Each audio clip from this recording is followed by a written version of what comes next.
한 주간의 삶도 성령 충만하시고 또 행복한 삶이 되시기를 축원합니다.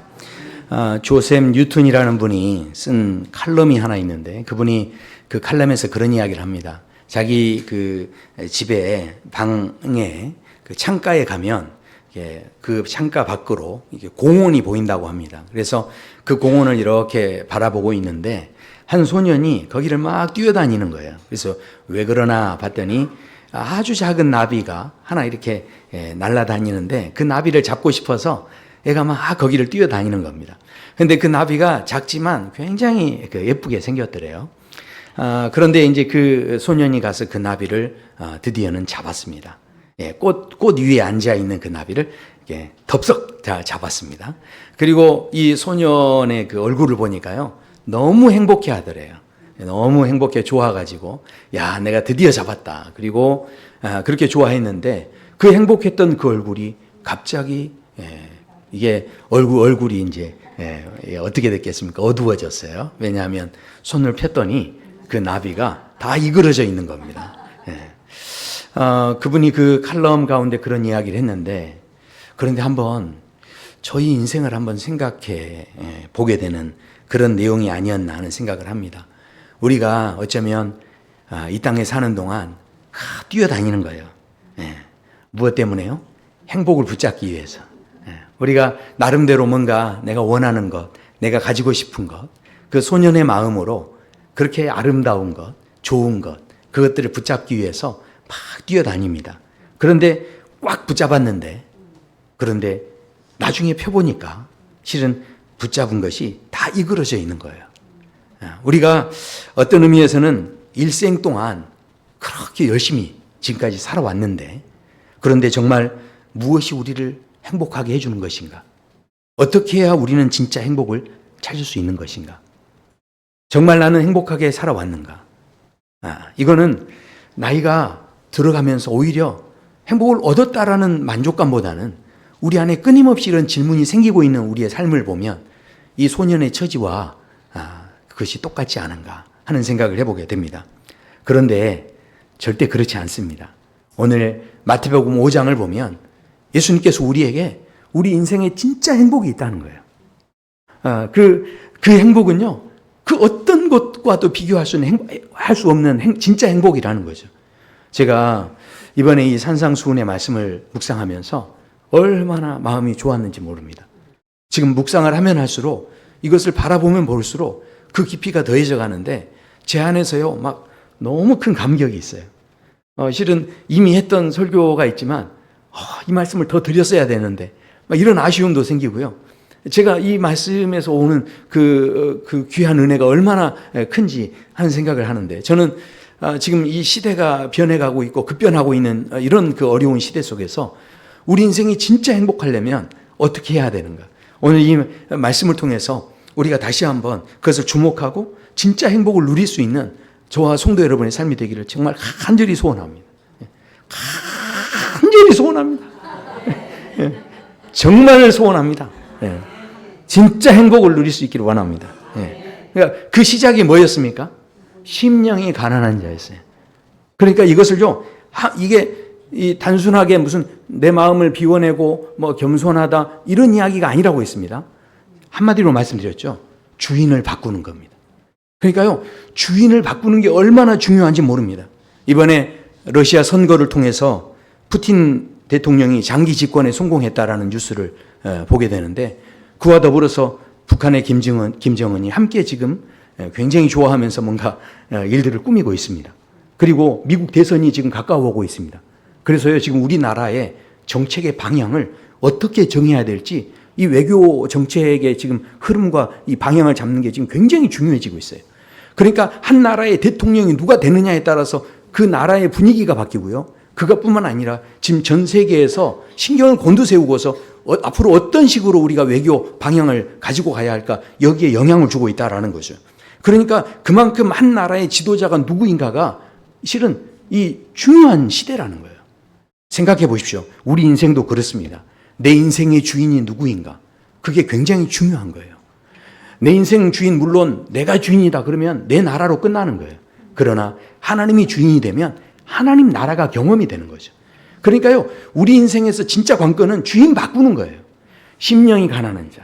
결국 주인을 바꾸면, 제대로 바꾸면요, 천국을 경험한다는 거죠. 두 번째는요, 애통하는 자가 복이 있다라고 했습니다. 그런데 이 애통함이 단순히 어려움을 당하고 슬픈 일을 당하고 이렇게 해가지고 막 눈물 나고 이런 게 아니라는 거였어요. 이 애통함은 외부에서 오는 슬픔 때문에 애통하는 게 아니에요. 이 애통함은 자발적으로 스스로 애통해야 하는 겁니다. 이 땅의 악함을 보면서 애통해야 하는 거고요. 실은 무엇보다도 내가 지나왔던 그 과거의 애굽의 사고방식을 살았던 모든 옛사람, 종노릇하며 살았던 모든 옛사람을 내가 몸서리쳐지게 이것은 이제 더 이상 싫다라고 이 죄악을 끊어버릴 수 있는 그런 간절함과 애끓는 마음, 이런 마음의 이 애통함이 우리에게 정말 있는가 하는 것입니다. 지난주에 그 말씀드렸던 김수미 씨라는 분이 그 자신의 삶에서 변화를 경험하고 나서 진작에 알았더라면 얼마나 좋았을까, 이런 고백을 했던 것처럼 정말 우리가 지금 믿고 있는 이 복음, 내가 정말 신앙생활을 하고 있는데 여기에 대해서 우리 또한 지금 내가 예수님 믿기를 너무 잘했다, 내가 진작에 알았더라면, 이런 감동이 정말 우리에게 있냐는 거죠. 이런 감동 속에서, 이 고백 속에서 이게 너무 좋아서 이제는 다시는 내가 과거로 돌아가고 싶지 않다라고 하는 이런 애통함, 그 애통함을 가진 사람은요, 반드시 하나님이 위로하신다는 거예요. 그러니까 이게 지금 얼마나 큰 인생에서 복인지 우린 생각하게 되는데, 오늘 본문도요, 우리에게 주는 정말 너무 깊은 축복이 담겨 있습니다. 이 축복의 말씀이 정말 우리에게 이 마음속에 다 이렇게 전달될 수 있기를 소원합니다. 부족한 제가 이게 전달을 잘할 수 있을지 모르겠어요. 그러나 정말 하나님 은혜 주시기를 소원합니다. 그래서 오늘 말씀해 보면 온유한 자는 복이 있나니 그들이 땅을 기업으로 받을 것이며. 아멘. 저는 옛날에 이 말씀을 보고 땅 부자 된다 한 줄 알았어요. 그래서 야, 부동산 부자가 되는구나, 온유하면, 이런 이제 생각을 했죠. 자, 그런데 이 말씀을 실은 우리가 제대로 볼 수 있어야 되는데, 이 말씀이 우리 안에 제대로 다가오지 못하게 하는, 방해하는 오해가 실은 있습니다. 이 말씀을 먼저 보시기 전에 이 말씀이요, 실은 우리에게 그렇게 살갑게 다가오고 막 아멘으로 다가오고 이렇게 되지 못하는 이유 중에 첫 번째 하나 큰 오해는 이게 현실적이지 못하다라는 오해예요. 그러니까 왜냐하면 실은 온유한 자가 땅을 차지한다고 하셨는데, 실은 현실에서 보면 온유한 자는 땅을 차지합니까? 땅을 뺏깁니까? 어떻게 그렇게 잘하세요? 온유한 자는 다 땅을 뺏깁니다. 실은 땅은 누가 차지합니까? 지도간 사람, 그리고 아주 막 험악한 사람, 막 이런 사람들이 실은 땅을 차지하지, 온유한 사람은요, 땅을 다 맨날 뺏깁니다. 실제로 군주론을 쓴 미케아벨리라고 하는 사람이 그래서 힘에 대한 이야기를 합니다.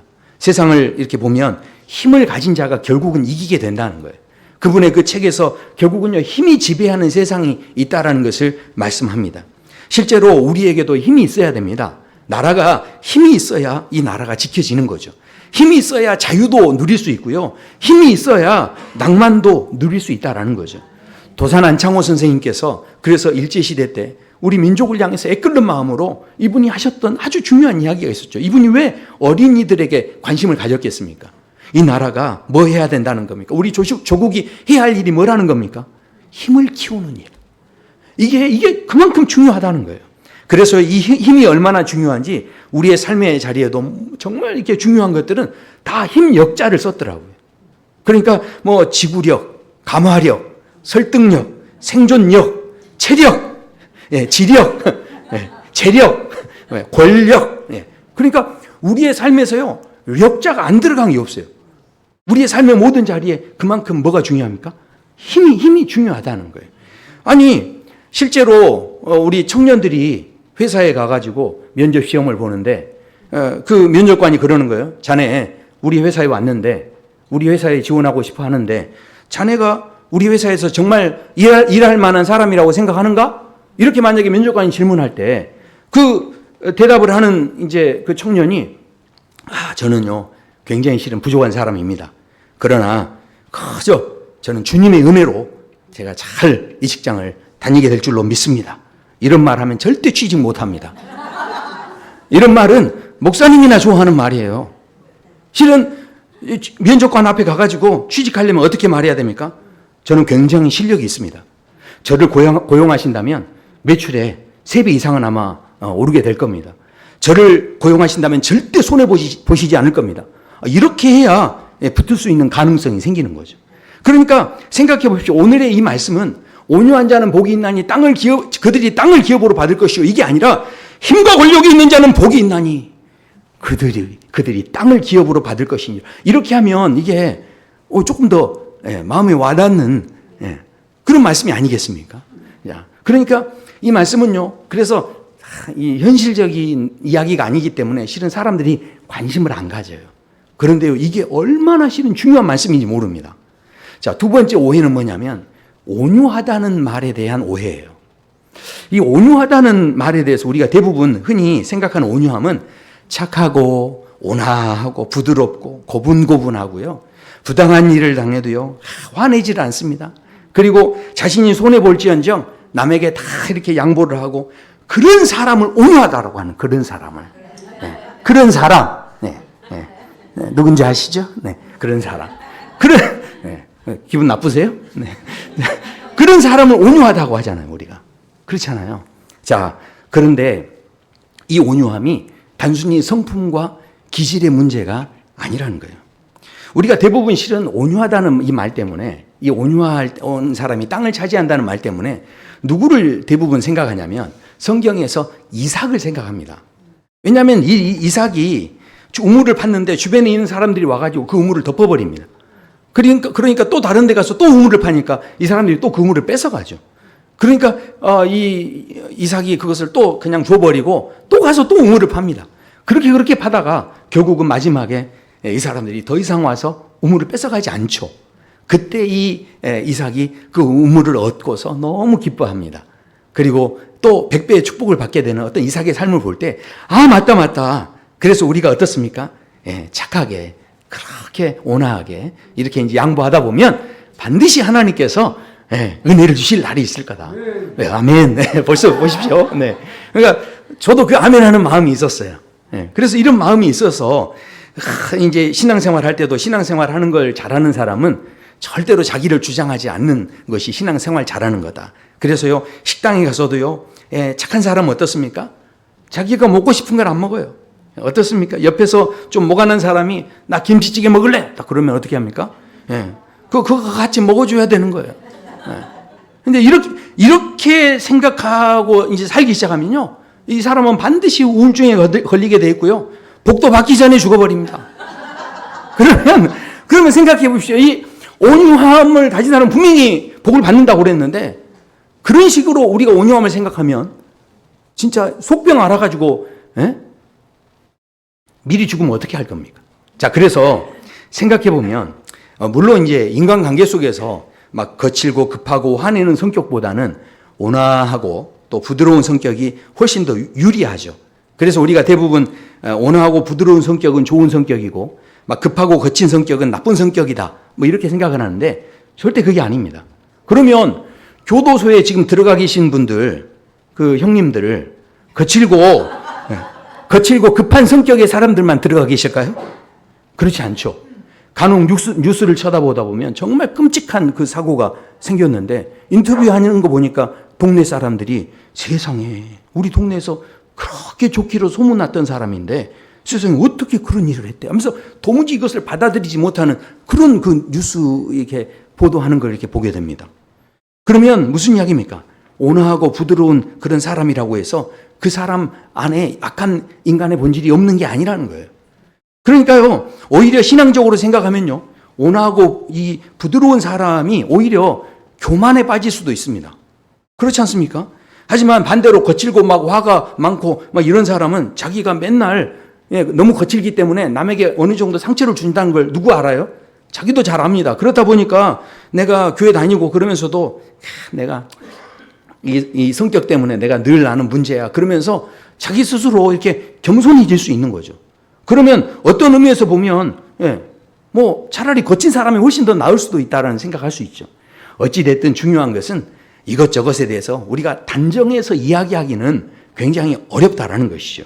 자, 그래서 오늘 본문에서 말씀하는 이 온유함이 무엇인지를 우리가 다시 한번 보셔야 돼요.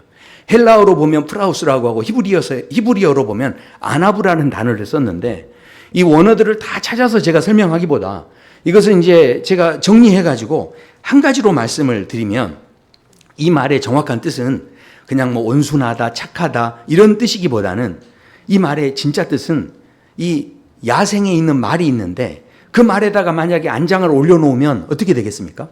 막 날뛰고 난리가 나겠죠. 그런데 그 야생말이 탈 수 있는 말이 되려면 길들여줘야 되죠. 자, 그러면 생각해 보십시오. 힘이 없는 게 아니에요. 우리의 힘이 있고 감정이 있습니다. 근데 그 감정이 천방지축으로 날뛰면 이게 문제가 생기는 거죠. 그런데 그 힘과 감정이라는 것이 다스려지는 거예요. 이 조절이 되는 것입니다. 그러니까 온유라는 것은요, 힘이 없는 게 아니고요. 온순한 게 온유가 아니고 힘이 있는데, 강력한 힘이 있는데, 그런데 그 힘을 아무 때나 쓰지 않는다는 거죠. 그 힘을 이렇게 컨트롤하고 조절할 수 있는 상태를 가진 것이 온유함이다. 이런 뜻입니다. 그러니까 우리가 어떤 공동체든지 간에 진짜 중요한 직책은요, 아무에게나 맡길 수 없습니다. 그 사람에게 반드시 뭐가 있어야 되냐면 온유함이 있어야 돼요. 온유함이 없으면요, 힘과 권력이 주어지면 어찌할 바를 모르고 자기 마음대로 써버리면 그게 갑질이 되고 결국은 공동체가 다 어려워지는 겁니다. 힘이 있어도 써야 할 때 쓰고 힘이 있어도 참을 줄 알고, 그러니까 실은 장로님 되고 권사님 되셨을 때 실은 모든 것들이 힘이 있지만 다른 사람이 일할 수 있도록 도와주고 뒤에서 기도해주고, 그러니까 이 힘이 있다고 해서 말 한마디 하면요, 바로 그게 뭐가 돼버립니까? 잔소리가 돼버리는 거예요. 그러니까 힘을 가진 사람에게 이 온유함은요, 굉장히 중요한 거죠. 잠언 11장에 이렇게 말씀해요. 아름다운 여인이 삼가지 않는 것은 마치 돼지코의 금고리와 같으니라. 그러니까 너무너무 예쁘고 아름다운 여인이에요. 그런데 삼가지 않는다는 말이 무슨 말입니까? 컨트롤을 하지 못한다는 거예요. 주체하지를 못한다는 거죠. 그러니까 이걸 조절하지를 못한, 힘이 있는데 조절하지를 못하는 겁니다. 그래서 그렇다면 무슨입니까? 그것이 상상해 보세요. 돼지코에다가 금고리를 걸어놨어요. 와, 이거 얼마나 웃깁니까 이게? 마치 그것과 같다는 거예요. 삼손에게 하나님께서 은혜를 주셨는데 삼손의 인생이 망했습니다. 왜냐하면 삼손에게요, 너무 큰 힘을 주셨어요. 정말 능력이 대단했습니다. 그런데 문제는 뭡니까? 그 힘을 조절할 수 있는 능력이 없었다는 거예요. 자기가 쓰고 싶은 대로 다 써버린 겁니다. 하나님께서 힘을 주신 뜻이 있었고 목적이 있었는데 자기 마음대로 써버렸더니 그 인생의 비극을 맞이하게 되어졌다는 것이죠. 우리 지금 사는 이 인류 사회는요, 4차 산업혁명 시대가 돼가지고 지금은요, 넘치도록 지금 어느 때보다도 힘이 많이 주어지고 있는 이 세상에 우리는 지금 살고 있습니다. 권력을 가진 사람만 힘이 있는 게 아니에요. 요즘에 지금 나온 최신 핸드폰에 보니까 우리나라 핸드폰 지금 세계적으로 인기인데 지금 이번에 나온 버전에 보니까요, 실제로 그 폰을 가지신 분하고 이렇게 봤더니 통화를 할 때도 또 이 영어로 말을 하면요, 이 한국어로 해석을 해주고요, 24개국 언어로 다 해줘요. 그러니까 일어를 말하면 바로 한국말로 해석해주고, 그 한국말로 말하면 바로 일어로 해석해주고, 이렇게 하면서 그 폰 하나로 이제 더 이상 이 통역사가 필요가 없어요. 와, 제가 깜짝 놀랐습니다. 그러니까 지금 그게요, 24국의 언어, 이제 국외국의 언어인데 더 많은 언어가 이제 담길 거래요. 그러니까 마음만 먹으면 지금은요, 힘을 무한대로 가질 수 있는, 얼마든지 지금 힘을 가질 수 있는 그런 힘이 넘쳐나는 그런 시대에 우리가 살고 있다라는 것이죠. 그렇다면 이 땅에 살 때 우리가요, 이걸 다 도외시하고 그냥 무시하는 게 아니라 이런 능력을 가질 수 있도록 우리가 실은 기도하는 게 필요한데, 그보다 더 세게 기도해야 되는 게 하나 있습니다. 그게 뭐냐면 칼을 구하는 기도가 아니라 칼을 담을 수 있는 칼집이 필요하다는 거예요. 지금 능력이 중요한 게 아니고요, 그 능력을 조절할 수 있는 힘, 그것을 담을 수 있는 칼집이 우리의 인생에 얼마나 중요한가. 그래서 그 칼집이 뭐냐면 바로 이 온유함이라는 거예요. 조절할 수 있는 힘, 그것이 바로 온유함이라는 것이죠. 자, 그런데 그 힘을 조절하는 것보다 더 중요한 게 있습니다. 그것을 바로 그 힘을 조절하는 게 중요한 게 아니라 그 힘을요, 하나님이 기뻐하실 수 있는 방향으로 쓸 수 있어야 그게 더 중요하다는 거예요. 그래서 오늘 말씀에서 이 참된 온유함이 무엇인지 우리는 보게 됩니다.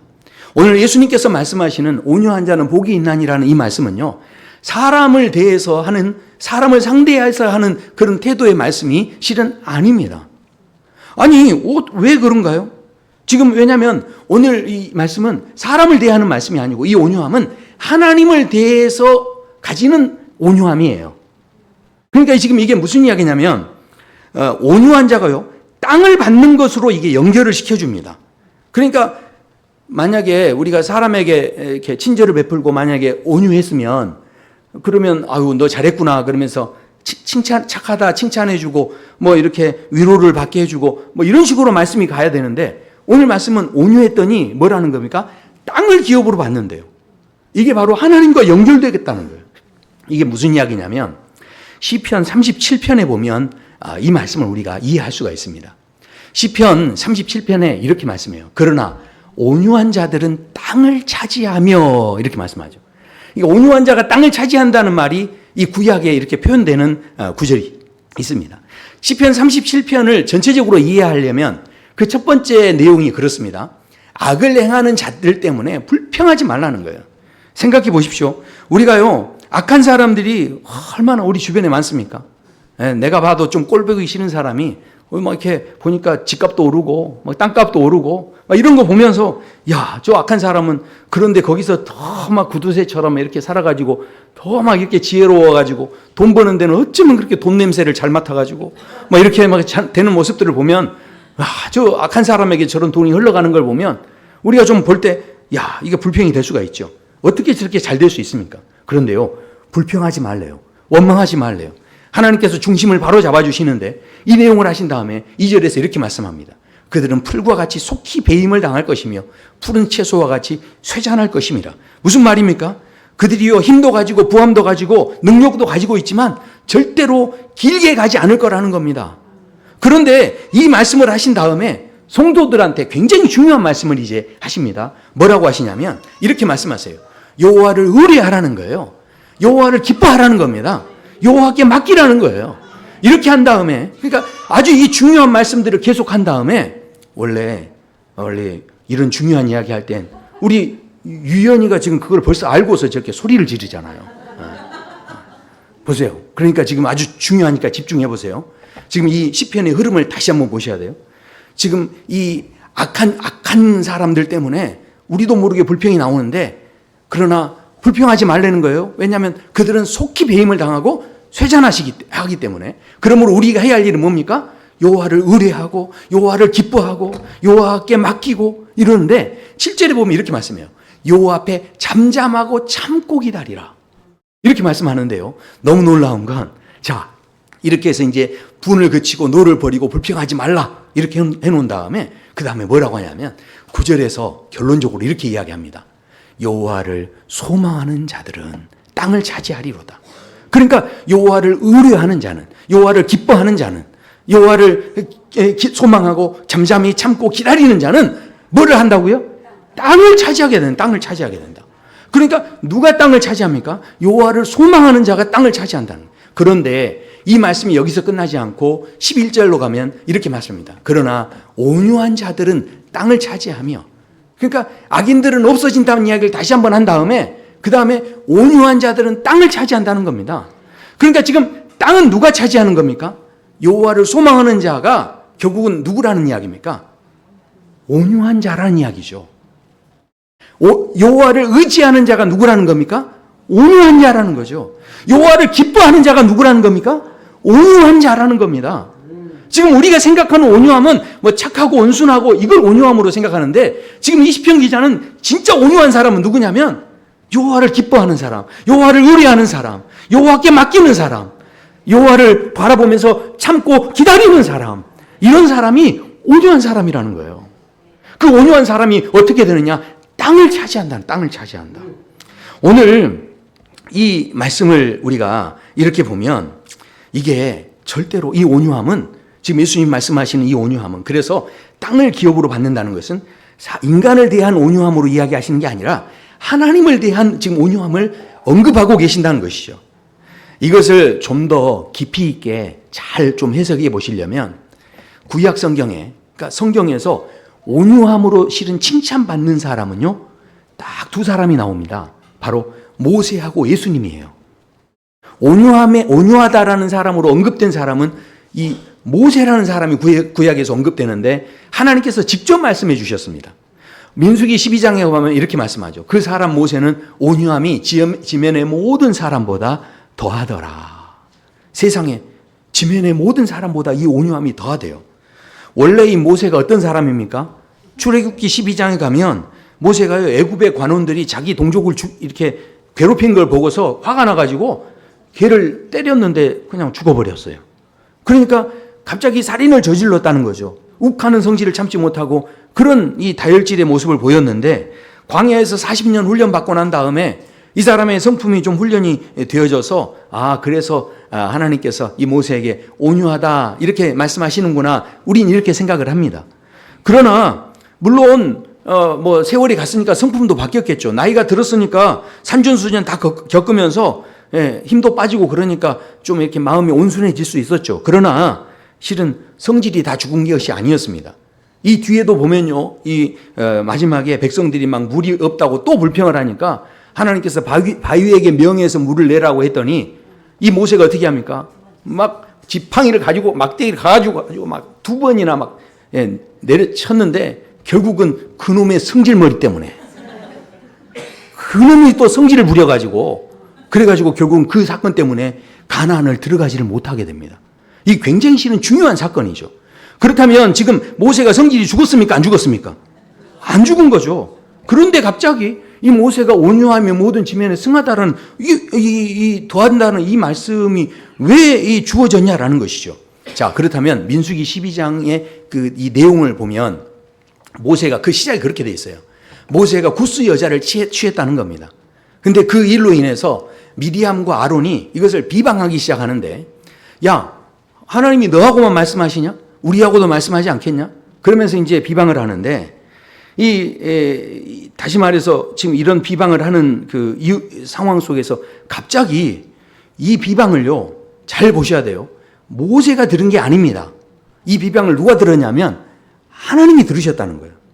그러니까 하나님이 들으신 다음에 이 아론과 이 미디암에게, 야, 모세는 온유함이 지면의 모든 사람보다 더하다. 이제 이런 말씀을 하셨다라는 거죠. 자, 왜 그러셨을까요? 이 구스 여인이라는 여인이 이디오피아 출신의 여인입니다. 그러니까 이 구스 여인이란 말은 얼굴이 까만 여인이라는 이야기예요. 그러니까 얼굴이 까맣다는 것은 어쩌면 노예 출신일 수 있다는 거죠. 그런데 그 여인에 대해서 아마 이 미리암과 아론이 세상에 너 모세야, 아무리 여자가 없어도 저런 여자를 집안에 들여? 가문의 수치다? 체면이 있지 사람이 말이야 하면서 아마 이런 식으로 비방했을 것 같습니다. 자, 왜 그랬냐고요? 제가 어떻게 알겠습니까? 말씀에 그 흐름이 그렇게 돼 있어요. 말씀을 좀 자세히 보셔야 되는 것이, 왜냐하면 제가 짐작을 할 수 있는 이유는 뭐냐면 그 말씀의 흐름에서 갑자기 비방하는 그 미리암에게 문둥병이 들어버리게 하십니다. 그러니까 그런 비방을 했을 때 그냥 이렇게 입술을 한 대 때려준다든지 아니면 비방을 했으니까 어떻습니까? 뭔가 좀 이렇게 다윗의 아내에게도 경수가 끊어지게 하고 뭐 이렇게 했으니까 무슨 다른 벌을 해야 되는데 갑자기 왜 굳이 문둥병이냐는 거예요. 그런데 그 문둥병이 미디암에게 드는데 그것은 무슨 이야기냐면 바로 문둥병을 통해서 그 당시에 문둥병은요, 부정한 사람에게 드는 병이었어요. 그러니까 이것은요, 이 더러운 병이었죠. 자, 그러니까 이 미디암에게 하나님께서 무엇을 이야기하시냐면 너 또한 더럽고 부정한 인간일 뿐이라는 거죠. 구스 여인이 얼굴이 까맣다고 해서 이 사람이 부정한 게 아니라 너도 더럽다는 거예요. 그걸 알게 하시는 거죠. 이걸 또 제가 어떻게 알았을까요? 이어지는 말씀에 보면 아론이 이런 이야기를 합니다. 미디암을 봤더니 나병이 걸렸대요. 그런데 이 상황 속에서 아론은 나병이 안 걸렸습니다. 근데 세상에 아론이 나병이 안 걸렸지만 자기가 딱 깨달아 버린 거예요. 뭘 깨달았냐? 자, 모세에게 이야기합니다. 내 주여, 우리가 무슨 이야기입니까? 내가 나병에 안 걸렸지만 미리암이나 나나 똑같이 어리석은 일을 하여 죄를 지었습니다. 지금 사람을 무시하고 사람을 부정하게 생각하고 이렇게 대했던 마음, 이것이 잘못됐다는 것을 아론이 깨달았다는 거죠.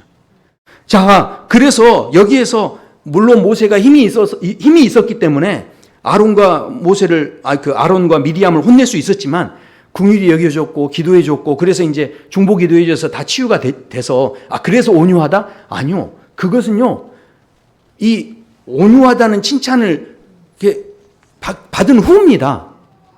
그러니까 그 일을 한 다음에 칭찬해 주신 게 아니에요.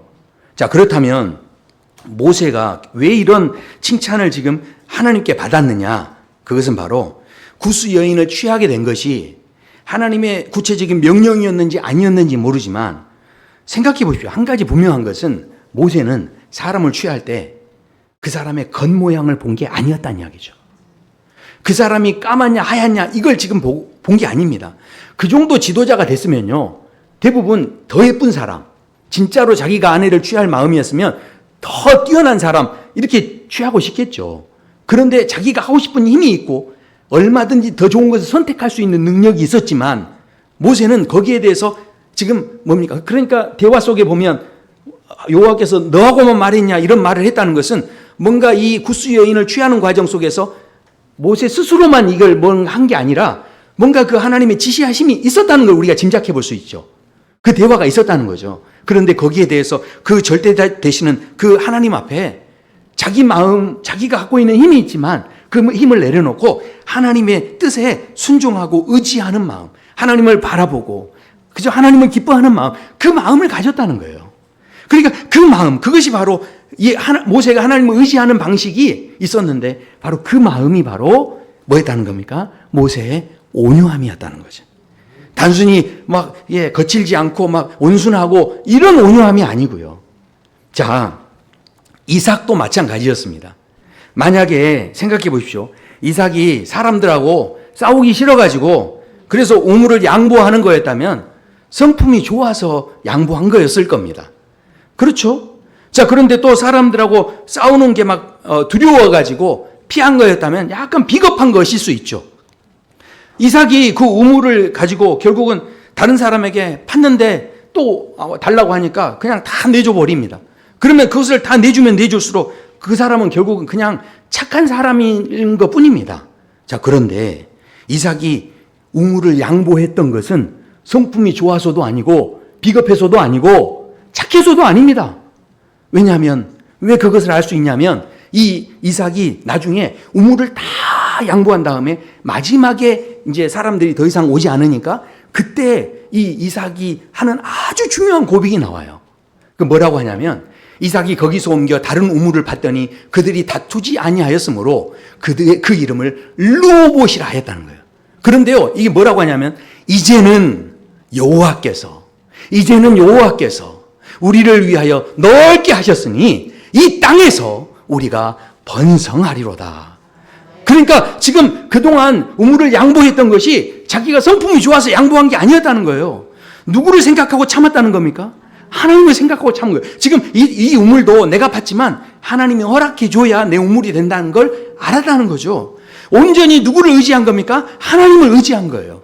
그 우물을 파는 과정 속에서 하나님을 기뻐한 거고요. 하나님을 생각하고 잠잠히 참고 기다렸더니 결국은 이제는 더 이상 사람들이 안 오니까 그제서야 이제 하나님이 허락하셨구나. 결국은요, 이 이삭이 가진 온유함은 성품이 좋아서가 아니고요, 착해서가 아니고요, 이삭이 가진 진짜 온유함은 하나님을 의지하는 마음, 하나님을 바라보는 그 마음. 그래서 하나님이 통치해 주실 때 그것이 바로 자신의 삶의 터전이 될 수 있음을 깨달았다는 거죠. 그때 그 땅을 비로소 얻게 됐다라는 것입니다. 우리가 이것에 대해서 이런 삶의 방식을 조금 더 이해하기 쉽게 다른 말로 제가 좀 표현을 하면 이것은 이 온유함은요, 사랑이라는 말로 표현이 될 수가 있습니다. 자, 왜냐하면 여자분들이 성경에서 제일 좋아하는 성경 구절이 있다고 합니다. 어딘 줄 아십니까? 여자분들이 제일 좋아하는 성경 구절. 창세기에 있습니다. 창세기 29장입니다. 야곱이 라헬이라는 여자를 사랑하는데 세상에 그 여자를 사랑하는데요. 그 여자를 얻기 위해서 7년을 일을 하는데 세상에 그 7년을요. 며칠같이 여겼다는 거예요. 와, 세상에 7년을 며칠처럼 여길 수 있는 게 어떻게 가능합니까? 그러니까 지금 야곱이 그 여자를 사랑하는데 그 여자를 얻기 위해서 7년을 며칠, 이런 사랑을 받으면 어떻게? 너무 좋지 않으시겠어요? 정말 이 말씀이 얼마나 정말 은혜 있는 말씀인지 잘 모르시는 것 같은데, 야곱이 지금 가진 힘을 온전히 누구에게만 쏟고 있는 겁니까? 지금 라헬을 얻기 위해서만 그 힘을 다른 데 쓰지 않고, 다른 데 힘을 쓰지 않고 오직 라헬을 얻는 데만 그 힘을 쓰고 있는 거예요. 그러니까 이것이 바로 실은 온유함의 성질이라는 거예요. 사도 바울이 예수님 만나기 전에는 처음에는요, 막 자기를 주장하고 자기 힘을 내세우는데 막 거기에 집중을 했죠. 자기가 얼마나 대단한지를 드러내기 위해서 사람들 앞에 증인으로 서고 스데반을 죽이는데 앞장서고 막 이런 모습들이 있었습니다. 그런데 이 사람이요, 예수님을 진짜로 만난 다음에, 복음을 만난 다음에 어떻게 합니까? 이렇게 이야기합니다. 율법 없는 자와 같이 됐다는 거예요. 누구보다도 율법을 잘하는 사람인데, 힘을 가진 사람인데 그 율법을 하나도 모르는 사람처럼 그렇게 처신을 했다는 겁니다.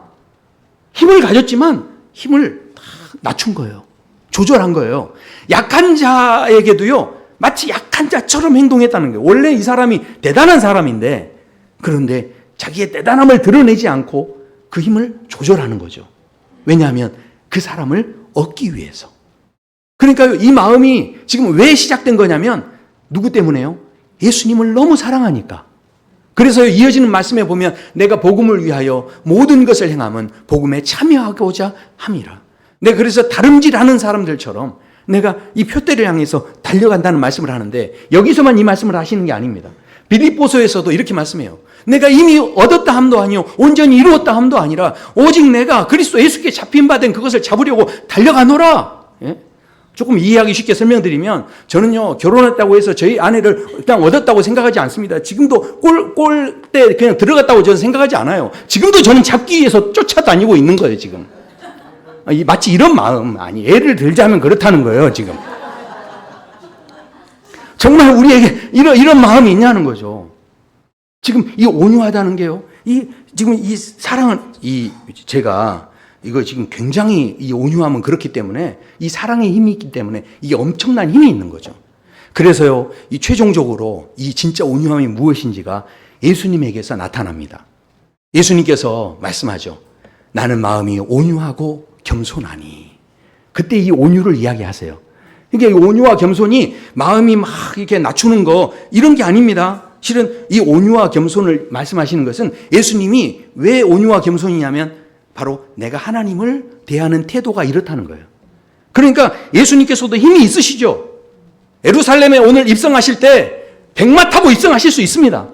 하늘의 힘을 가지셨죠. 그런데도 불구하고 나귀를 타는데 얼마나 모양 빠집니까? 그런데 왜 그 나귀 새끼를 타십니까? 결국은 하나님의 말씀이 이루어지도록 하기 위해서. 그러니까 자기 모양 빠지는 건 아무 상관이 없어요. 그 힘을 조절하셔서 나귀 타시는 데 집중하셨다는 겁니다. 왜냐하면 그것이 바로 하나님의 말씀이니까. 아버지의 말씀이니까. 그 말씀을 사랑하셔서 그 말씀을 이루기 위해서 그렇게 하셨다는 거죠. 만왕의 왕이십니다. 그런데 아기 예수로 내려오신 거예요. 힘을 조절하셔서 연약한 자로 내려오신 거죠. 왜냐하면 아버지를 사랑하시니까. 아버지가 원하는 뜻대로 그렇게 나가시는 거죠. 사람의 모양으로 나타나셔서 죽기까지 하나님의 뜻에 복종하셨는데, 그것이 바로 예수님의 온유함이셨다라는 겁니다.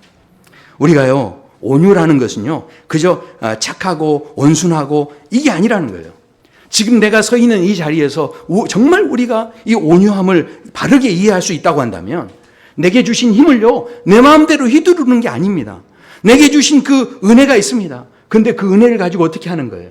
정말 하나님 기뻐하시는 일을 위해서 내가 쓰는 거죠. 예수님께서 이 땅에서 한 사람이라도 건지기 위해서 그렇게 이 땅에서 살아가신 것처럼, 한 영혼에게라도 복음을 전해서 그 사람을 내가 이 하나님께로 인도할 때, 그때 어떻게 합니까? 그런 온유함을 가졌을 때 하나님께서 그곳에서요 다스려 주시기 시작하는 거예요.